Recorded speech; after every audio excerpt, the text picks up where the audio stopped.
സവർണർ എന്ന് പറയുന്നത് 100% ഉള്ള ഒരു സമൂഹത്തിൽ ഒരു 60% സവർണറാണ്. വെറും 20% അല്ലെങ്കിൽ 15% കിടക്കുന്ന ഈ ലോവർ കാസ്റ്റിന് അവസരം കിട്ടണം.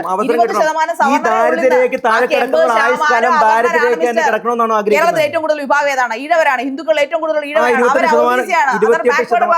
28% ഉള്ള ഈഴവരും 18% ഉള്ള നായരുമാണ് ഹിന്ദു സമുദായത്തിൽ ഏറ്റവും കൂടുതൽ ഉള്ളവര്. ബാക്കിയുള്ള ഈ ഇപ്പൊ പറഞ്ഞ ST/SC വിഭാഗം ഒക്കെ കേവലം 5-6% അവർക്കാണല്ലോ ഇപ്പൊ പ്രിവിലേജ് കൊടുത്തവർ കയറി വരുന്നത്. എവിടെ ഒരു പ്രിവിലേജ് ദ്രൗപദി മുർമു കേരളക്കാരനാണ്. ഇന്ത്യയുടെ കാര്യമാണല്ലോ പറയുന്നത്. അല്ല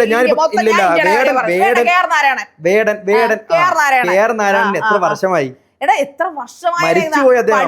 അങ്ങനെ ഒരാളെ പറയാനുണ്ട്. നിങ്ങൾ വില്ലേജ് ഓഫീസിലേക്കോ അല്ലെങ്കിൽ ഈ പറയപ്പെടുന്ന ടാക്സ് ഓഫീസിലേക്കോ എവിടെയെങ്കിലും ഒന്ന് ചെന്ന് നോക്കി, മിക്ക സൂപ്പർ പദവികൾ, അതായത് ഗസറ്റഡ് പദവികൾ ഇരിക്കുന്നതെല്ലാം SC/SC വിഭാഗക്കാരാണ്. അവർക്ക് കിട്ടണം, അവർ കൊടുക്കുന്നുണ്ടല്ലോ. പിന്നെ ഇല്ലെന്നാണല്ലോ ഇയാൾ പറയുന്നത്.